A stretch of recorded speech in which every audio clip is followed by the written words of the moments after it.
Gracias, Señor, por la oportunidad que tenemos de estar juntos. Y yo te pido una bendición para todas estas personas que esta noche se están integrando. Están aquí en esta reunión virtual. Te suplico, Señor, que nos hables, que te reveles a nosotros, que podamos aprender algo esta noche. En el nombre poderoso de Jesús. Amén y amén. Vean, vamos a quitar al gordo. Deben un toque. Vamos a irnos derecho para la palabra. Y vamos a irnos al libro de Juan.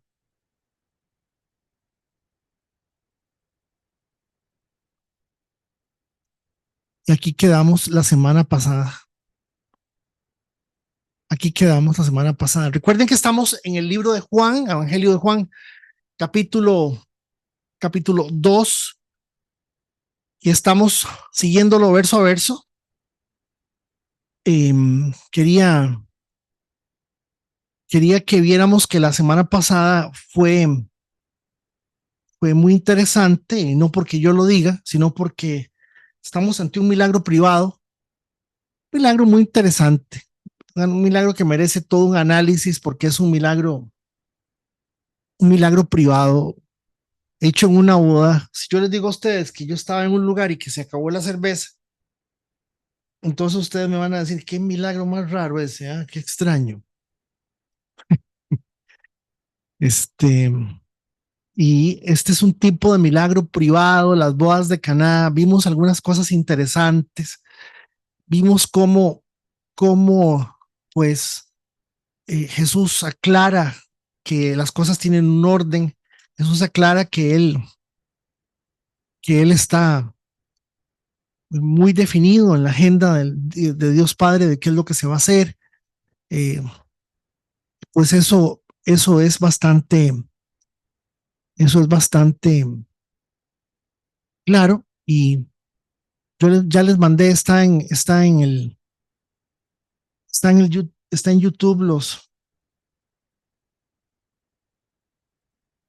está en YouTube el de la semana pasada.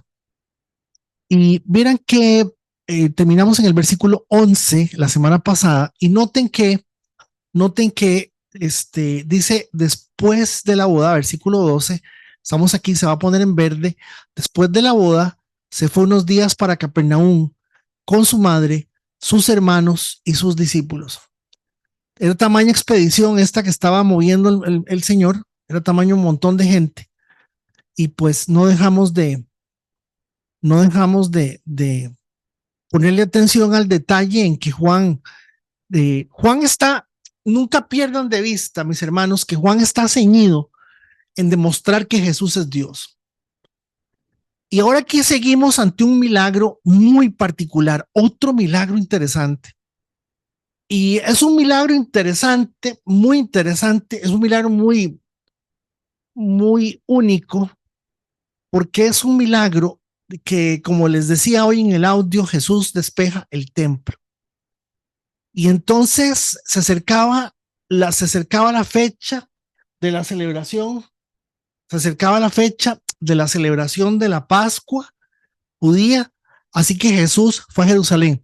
A ver, si Juan nos está diciendo que se acercaba la fecha de la Pascua judía y que Jesús fue a Jerusalén, quiere decir que esta iba a ser la Pascua para Jesús aproximadamente número 28. Más o menos, más o menos. Aquí estamos iniciando en el ministerio. Eh, ¿Qué quiero decirles con eso? Que recuerden que Jesús tenía en este momento de alrededor de 28 años, por ahí andaba Jesús, porque eh, fíjense que estamos eh, ya viendo las últimas Pascuas en que el Señor va a participar, el Señor va a estar, ¿verdad? Eh, Repaso, la Pascua, la Pascua no era otra cosa más que entender con toda la calma y con los dibujitos y cerullitos, ¿verdad? En nivel kinder, el, el momento de la salvación de la humanidad a través de la sangre del Cordero de Dios. Eso es la Pascua. Por lo tanto, la Pascua es Cristo. La Pascua es el Señor. Entonces noten que en el verso 13 se acercaba la fecha de la celebración de la Pascua judía. Así que Jesús fue a Jerusalén. Cuando estamos hablando de Jerusalén para la Pascua, Jerusalén andaba alrededor de unas 200 a 300,000 personas, más o menos en todo el área, por ahí andaban judíos. Pero para la fecha de la Pascua, estamos hablando de casi 1 millón de personas que venían a Jerusalén y vamos a ver algunos eventos que se están dando en la Pascua. Recuerdan que la Pascua era era la celebración anual que se hacía del sacrificio del, del cordero a las 3 de la tarde, etcétera, etcétera. Todo eso que lo único que apunta era una imagen, es una figura de Cristo mostrando al Señor. Entonces, muchachos y muchachas, fíjense ustedes que eh, estamos ante la, la llegada del Señor cerca del día de la Pascua.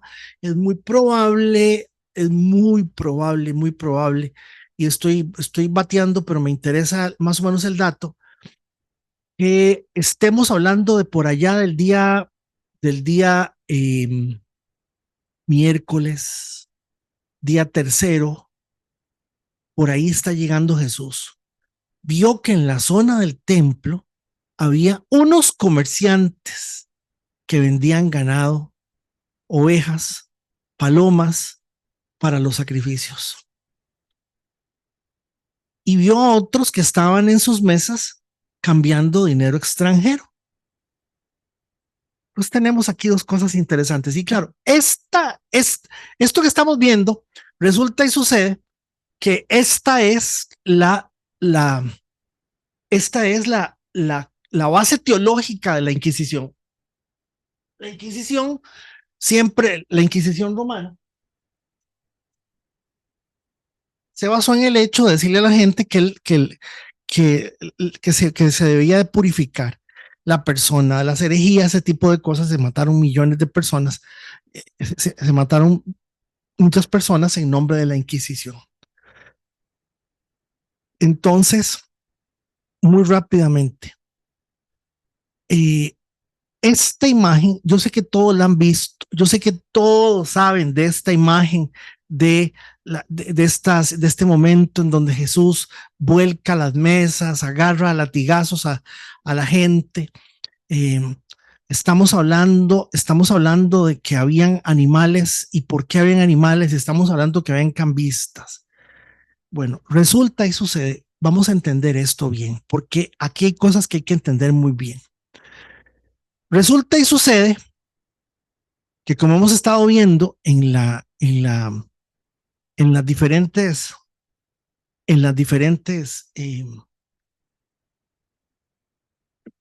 pues digo yo que mensajes de, de Apocalipsis y el libro de los Hechos, las caminatas entre los lugares, estamos hablando de que eran exactamente cientos de miles de kilómetros, en algunos casos 600 kilómetros, 500 kilómetros, 6, 7 días de viaje caminando.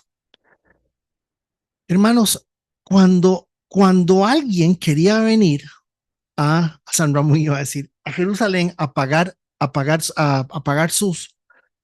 traer su sacrificio, si se traía un corderito de San Pedro Sula, imagínense que de aquí al del Parque Central de Costa Rica al Parque Central del Salvador hay 1,000 kilómetros exactos.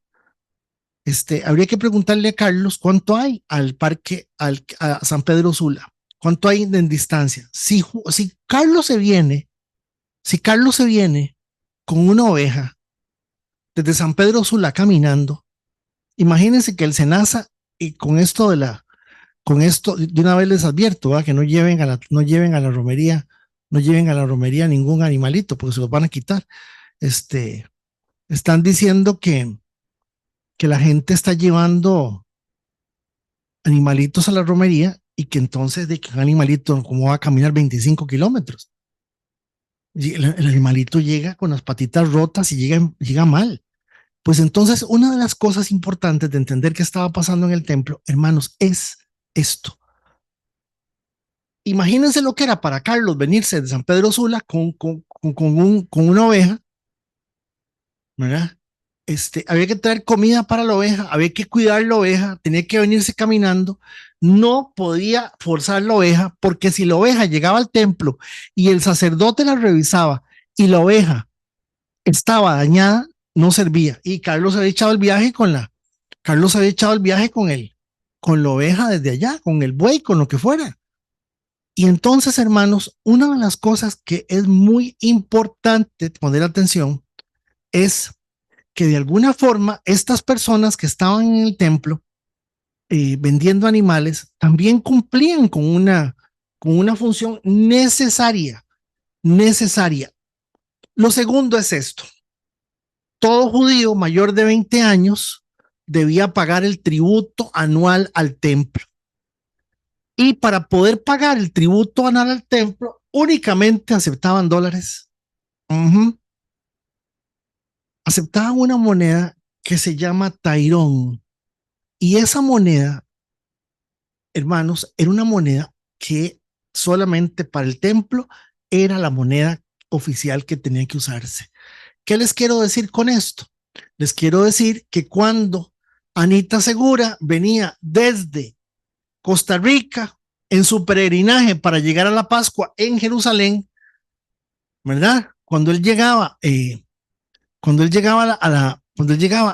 allá tenía que cambiar porque no podía pagar el tributo al templo en dólares, perdón, en colones, ni en córdobas, ni en lempiras, ni en bolívares, ni nada. Tiene que ser en la moneda oficial del templo.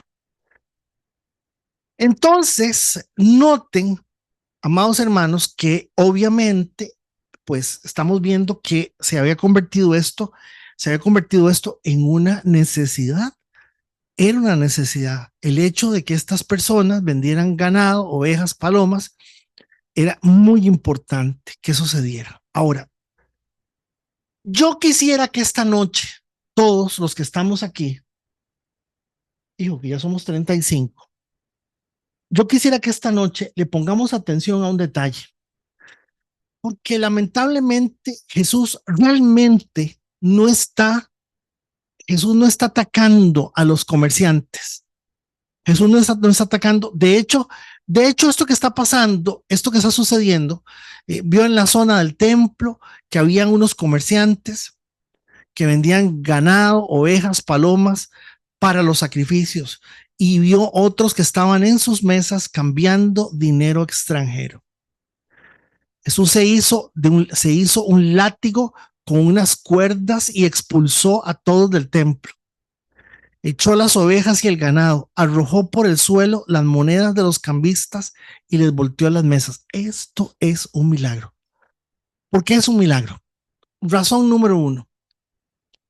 Lo primero es porque noten que en la narración de Juan, en ningún momento dice que nadie se opuso a él. Fíjense, ninguna de las personas, ninguna de las personas que estaban ahí, ninguna, hermanos, se opuso al hecho les estuvieran tirando las cosas al suelo y estuvieran corriendo el ganado. Ahora, usted entenderá que se genera un desorden cuando cuando yo le pateo las mesas a la gente y abro las jaulas y suelto las vacas y suelto un buey suelto, una vaca suelta es un peligro. La gente andaba corriendo detrás de sus animales. Se armó un desastre. Noten que no hay un solo comentario de que nadie se quejara. Lo segundo, el templo estaba resguardado por 200 a 300 policías. Dijo policías no de la fuerza pública, policías del templo, personas que estaban contratadas y que estaban trabajando para el templo, que estaban ahí y que velaban por el templo. Detrás del templo, oigan esto, detrás del templo, los romanos habían construido una cosa que se llamaba la Fortaleza Antonia. Y la Fortaleza Antonia se veía por encima del templo. Inmediatamente hubiesen mandado un equipo SWAT, me doy a entender, para, para calmar a la gente y arrestar a Jesús y hacer esto de alguna manera. Entonces, noten que aquí estamos legítimamente ante un milagro. Lo que hizo el Señor, lo que hace el Señor es, con la autoridad que Él tiene, todo el mundo se sometió a lo que estaba pasando. Pero la verdad, hermanos, es que este pasaje, que estamos viendo, luego se dirigió a los que vendían palomas y les dijo: saquen todas esas cosas de aquí, dejen de convertir la casa de mi padre en un mercado. Entonces sus discípulos recordaron la profecía de las escrituras que dice: el celo por la casa de Dios me consumirá, Salmo 69. Hermanos, lo que realmente está sucediendo es algo que, eh, por decirlo en una forma muy sencilla, el Señor quiere que nosotros entendamos que es algo que ya era bastante antiguo, muy antiguo, y se lo voy a mostrar. Si nos vamos al libro de Isaías, capítulo 1, verso, empecemos en el 10.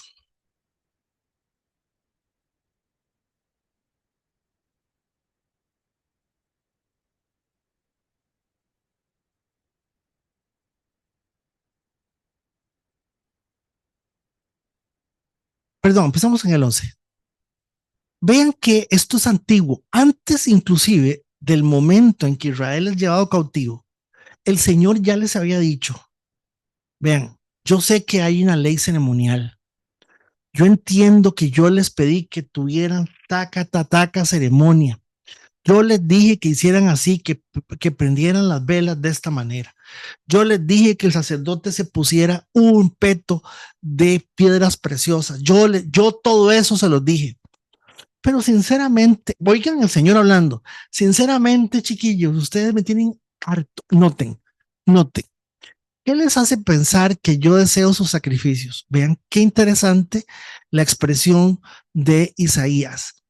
¿Qué les hace pensar que yo deseo sus sacrificios? Estoy leyendo la Nueva Traducción Viviente porque me sirve en la forma sencilla que está escrita para que todos podamos entender bien lo que estamos tratando de homologar, de comparar con el libro de Juan. ¿Qué les hace pensar que yo deseo sus sacrificios? Dice el Señor. Oigan, estoy harto de sus ofrendas quemadas de carneros, de la grasa del ganado engordado. No me agrada la sangre de los toros, ni de los corderos, ni las cabras. Cuando vienen a adorarme, ¿quién les pidió que desfilaran por mis atrios con toda esa ceremonia? Dejen de traerme sus regalos sin sentido. El incienso de sus ofrendas me da asco. Oigan, el incienso de sus ofrendas me da asco. En cuanto a sus celebraciones de la luna nueva, del día de descanso y de sus días especiales de ayuno, todos son pecaminosos y falsos. No quiero más de sus piadosas reuniones. Odio sus celebraciones de luna nueva y sus festivales anuales. Son una carga para mí. No los soporto. Oigan, verso 15. Cuando levanten las manos para orar, no miraré. Aunque hagan muchas oraciones, no escucharé. Que tienen las manos cubiertas con la sangre de víctimas inocentes. Lávense y queden limpios. Quiten sus pecados de mi vista. Abandonen sus caminos malvados. Aprendan a hacer el bien. Busquen la justicia y ayuden a los oprimidos. Defiendan la causa de los huérfanos y luchen por los derechos de las viudas. Y el texto es el famoso texto que yo creo que lo recordamos más aquí de esta manera. Vengan ahora y pongamos las cosas en claro. Si sus pecados son como la grana, se pondrán blancos como la nieve.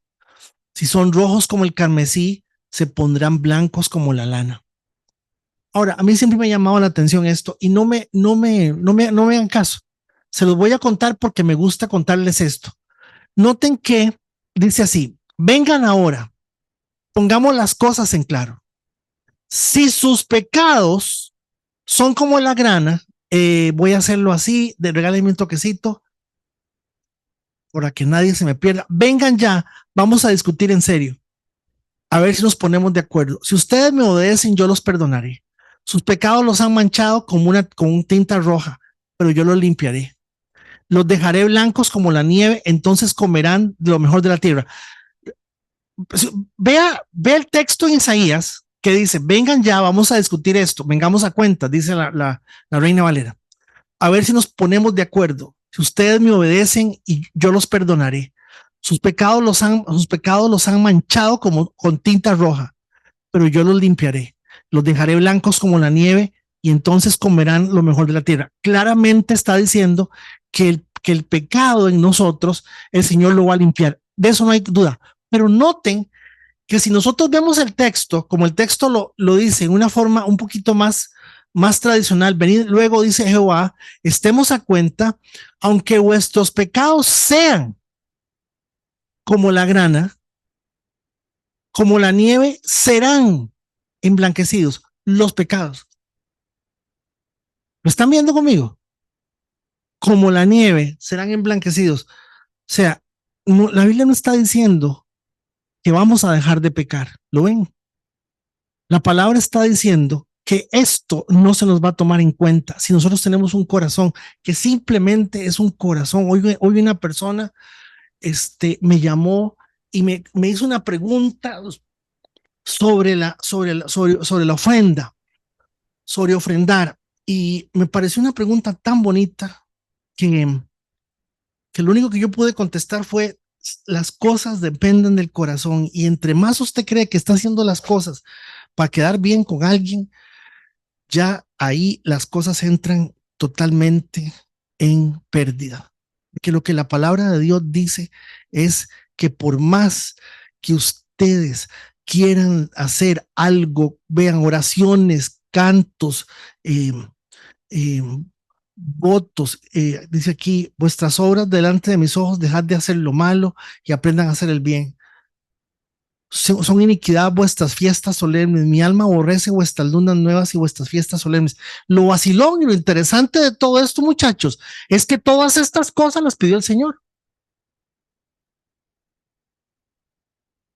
Entonces, cuando estamos estudiando, perdón, cuando estamos leyendo eh, el libro de Juan y el Señor está enojado porque los cambistas convirtieron y la gente está vendiendo animalitos, y ustedes han convertido esto en un mercado. Esto no puede ser. El problema no es el hecho del tema de solamente la profanación del templo, que en ese tiempo, pues sí, era su condición de sagrado por la presencia de Dios y todo eso. El problema es que si Carlos se traía desde San Pedro Sula caminando, perdón, a ver, no me malinterpreten, pero hoy estaba viendo las noticias ahí, cuando pude ver las noticias, pues yo las veo en el teléfono. Y entonces una muchacha habló de que le dieron un diagnóstico de cáncer y que ella le pidió a la Virgencita y la Virgencita la sanó y, y que entonces ella va a ir a la romería. Entonces yo creo, yo estoy muy convencido, hermanos, de que hay muchas personas sinceras y sinceramente equivocadas.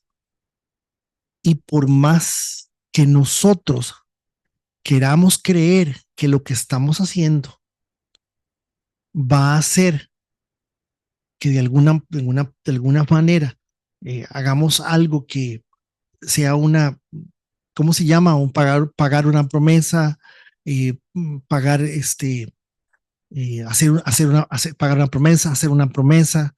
Yo camino, pero me tenés que sanar. me tenés que sanar del cáncer, sanar a mi hijo. Una muchacha habló, dijo que le iba a sanar a la hermana. Y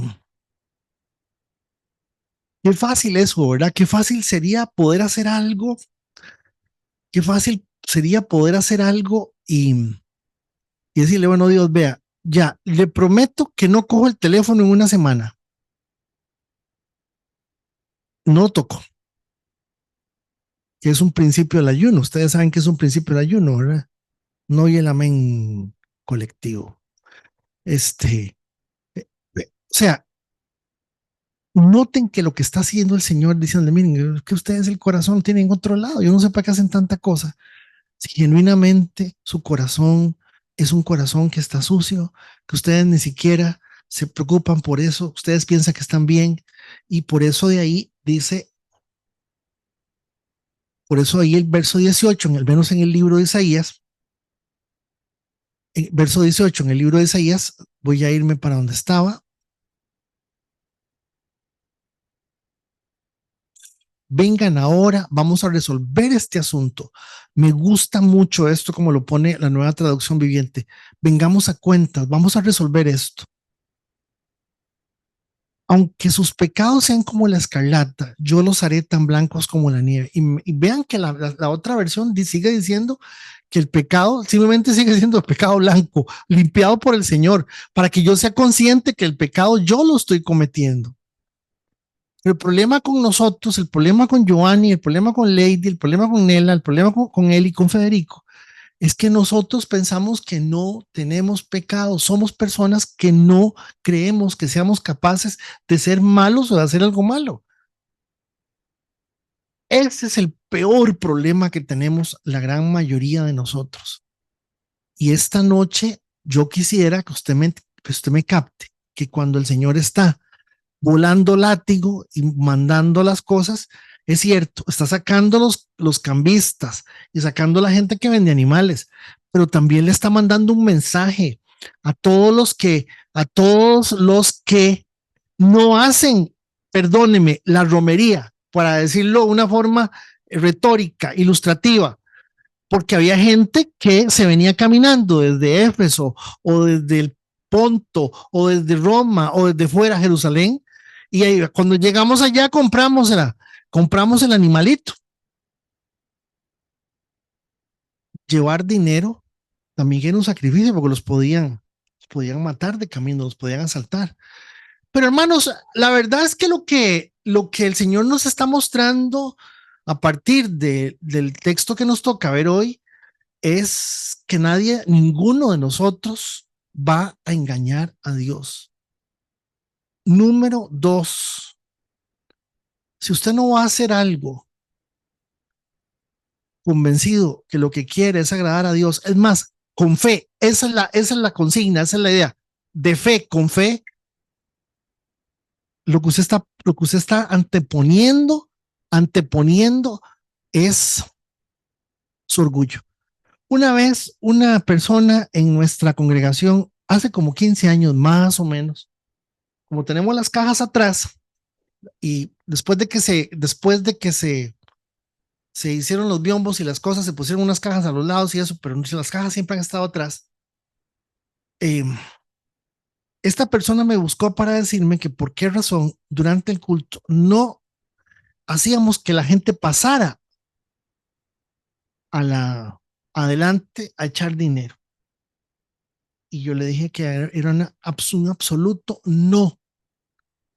¿Por qué, hermanos? Porque la palabra dice que el Señor es el que conoce el corazón de cada uno de nosotros y yo no me quiero comer la bronca. Yo no me quiero comer la bronca de recoger dinero de gente que le están pidiendo la plata, lo está dando. En caso de plata, estoy hablando en casos de plata. Gente que está dando algún dinero y que yo no le conozco el corazón. En cambio, quien dé, lo va a dar de la forma personal, la forma sencilla como quisiera haberlo dado. No, no lo va a hacer, no lo va a hacer producto de la coerción en las cosas. Entonces, fíjense ustedes que eh, ante ante lo que estamos viendo. Inclusive se han agarrado de este texto para decir, Jesús hizo un látigo con cuerdas. Él se enojó, Jesús sí pecó porque Jesús se enojó. Hasta eso he escuchado yo. Y expulsó a todos del templo, echó las ovejas y el ganado, arrojó por el suelo las monedas de los cambistas y les volteó las mesas. Luego se dirigió a los que vendían palomas y les dijo, saquen todas esas cosas de aquí, dejen de convertir la casa de mi padre en un mercado. Entonces sus discípulos recordaron la profecía de las Escrituras que dice, el celo por la casa de Dios me consumirá, que no es otra cosa que el Salmo 69:9. La preocupación por la casa de Dios será mi ruina, dice esa versión. Me consume, me molesta ver lo que está pasando. Porque claro, acuérdense que Jesús está entendiendo que esa casa, que eso, que es el templo del Señor, finalmente terminamos siendo nosotros.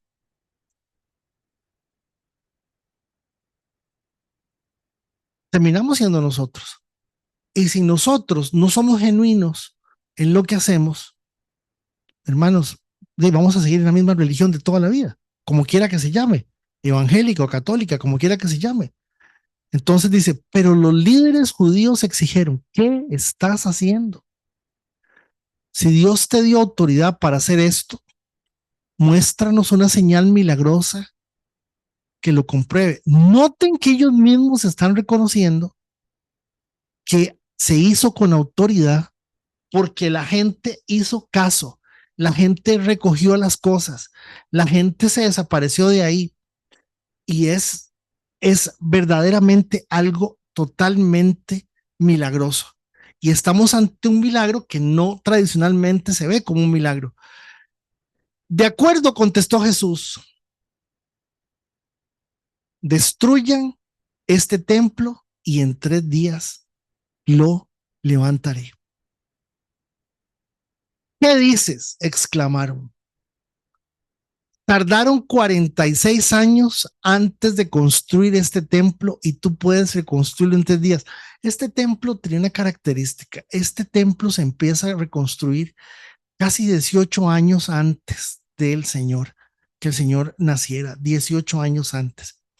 Y vieran que este templo realmente se termina de construir, ya poniéndole todo, dejándolo listo para el año 64. Quiere decir que el templo terminado, lo que duró fueron 6 años. Y cuando el Señor está diciendo, cuando esta gente está diciendo que duraron 46 años en hacerlo, están tomando en cuenta lo que llevan que todavía no está terminado. Verso 21. Pero cuando Jesús dijo, este templo se refería a su propio cuerpo. ¿Por qué? Otra vez. Noten que lo que está haciendo es diciéndole a la gente, de nada les sirve a ustedes venir aquí a cumplir con un ritual de algo que no están viendo. ¿Por qué fue que yo les puse a hacer ese ritual? Yo les puse a hacer ese ritual. Fíjense que a ustedes nada les cuesta. A ustedes nada les cuesta entender, ver las cosas eh, como tiene que ser, pero lo que hacen es venir aquí a cumplir con un ritual y no les importa absolutamente nada de lo demás, no les importa la gente, ni siquiera les importa sus propias vidas. Entonces es muy interesante que Juan hace la aclaración. ¿Qué dices? Exclamaron, verso 20. Tardaron 46 años en construir este templo y tú puedes reconstruirlo en 3 días. Verso 21 es Juan explicando, pero cuando Jesús dijo este templo se refería a su propio cuerpo. Verso 22. Noten qué interesante. Por eso es que la carta de Juan, cuando Juan le escribe, ¿verdad? Noten que hasta después de que resucitó de los muertos, noten esto, después que resucitó de los muertos, o sea, hasta ese momento, esto mismo que le dijeron, esto mismo, que es que exclamaron, tardaron 46 años en construir el templo y tú puedes decir en 3 días. Pero cuando Jesús dijo eso, este templo se refería a su propio cuerpo. Esta aclaración que hace Juan, la vinieron a entender cuando vieron a Jesús resucitado al tercer día. Después de que resucitó los muertos, sus discípulos recordaron que había dicho esto y creyeron en las escrituras y también en lo que Jesús había dicho. El verso 22 está haciendo referencia, el verso 22 está haciendo referencia a ese momento, exactamente al momento en que ellos logran mirar. Yo estaba ahí en el momento en que estas cosas se dieron. Ahora, noten que venimos de las bodas de Caná de Galilea. Noten que si bien es cierto, hermanos, estamos ya llegando al tiempo de la Pascua, es muy importante que usted entienda que los discípulos que están ahí con él eran personas que conocían y amaban la palabra. De hecho, recuerden que el mismo Natanael dijo que puede salir bueno de Galilea, que va a salir bueno de ese lugar. Y esas expresiones nos pone uno en un análisis en donde nos damos cuenta de que a pesar de eso, ellos tampoco entendían las cosas y tuvieron que ir viendo las cosas conforme se fueron dando. Regálame un segundo nada más.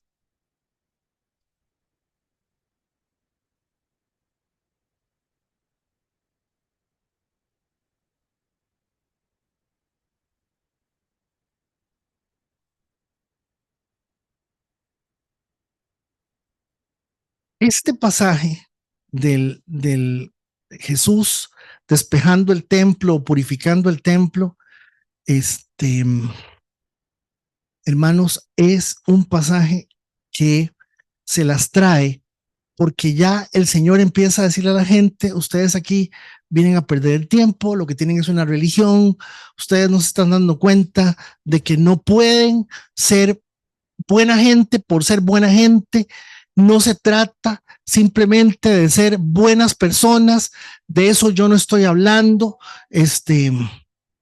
yo estoy hablando de que me interesan sus corazones, que me interesan sus vidas, de eso estoy hablando.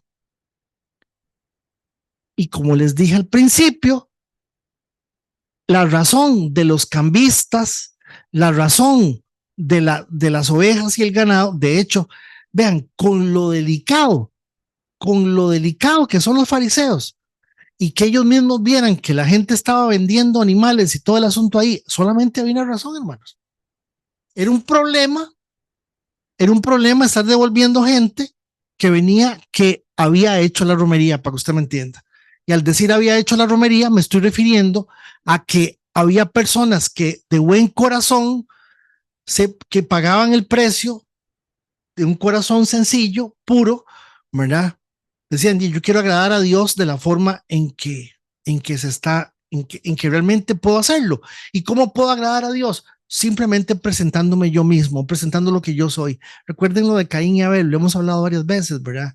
Eh, Caín mata a Abel, Caín presenta una ofrenda de verduras y de legumbres, seguramente una cosa bellísima, pero Abel presenta dos corderitos y los sacrifica, pero lo sacrifica por él, lo sacrifica por su realidad, por su pecado. ¿Qué puedo yo darle a un Dios tan grande? Lo más que yo puedo hacer es sacrificar un inocente por culpa mía. Y ese es el mensaje de Abel. Pero lo que necesitamos en este martes, a partir del verso 13, es entender, amados hermanos, es entender que cuando el texto dice se acercaba la fecha de la celebración de la Pascua judía, Jesús le está diciendo, de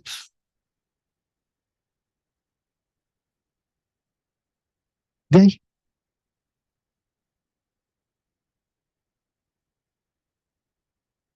lástima, lástima que ustedes pierdan el tiempo viniendo a hacer estas cosas hasta aquí, que su corazón está lejos de aquí, de labios me están honrando.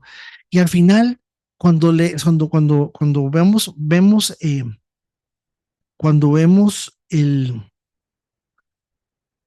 el pasaje de Isaías 51 que acabamos de leer, de Isaías 1, perdón, capítulo 1, verso 11, hermanos, es interesantísimo que el Señor lo que le pide a la gente es nada más, yo no les estoy diciendo a ustedes que eh, sean perfectos, sino que pongan su corazón delante mío para que yo les crea, porque yo no les creo nada.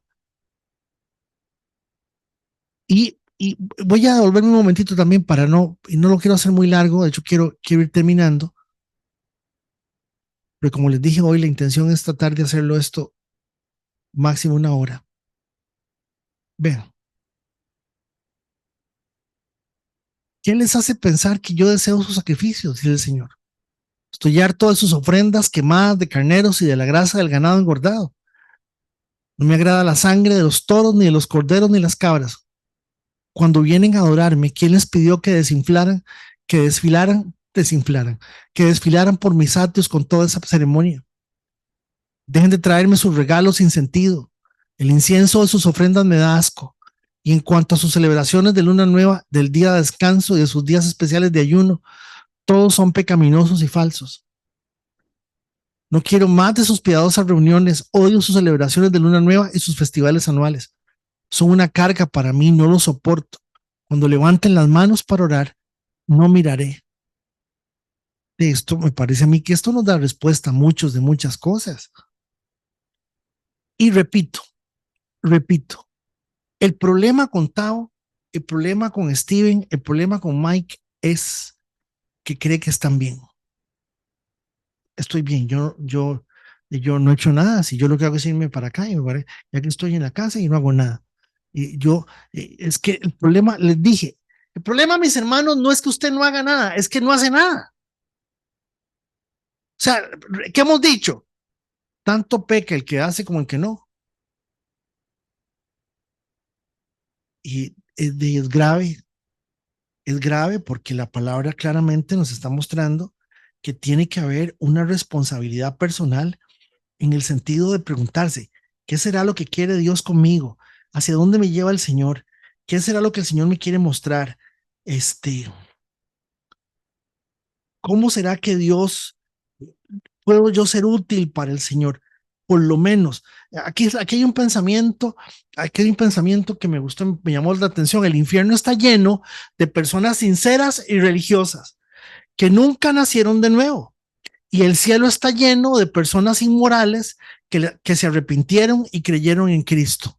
Perdón que les pase esto así de rápido, pero mejor voy yo. ¿Recuerdan lo que les dije la semana pasada? ¿Ante qué estábamos? Ante la enseñanza del Señor, diciéndole a la gente, llegó el tiempo del buen vino y del vino verdadero, del vino de la palabra, del vino real, del vino que tiene que ver con nuestras vidas.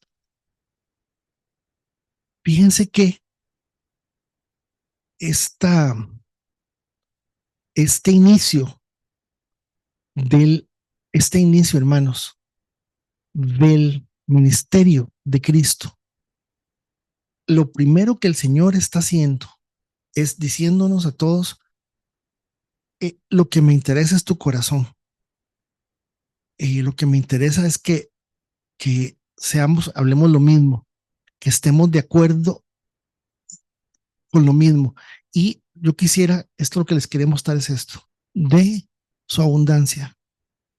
Todos hemos recibido una bendición inmerecida tras otra.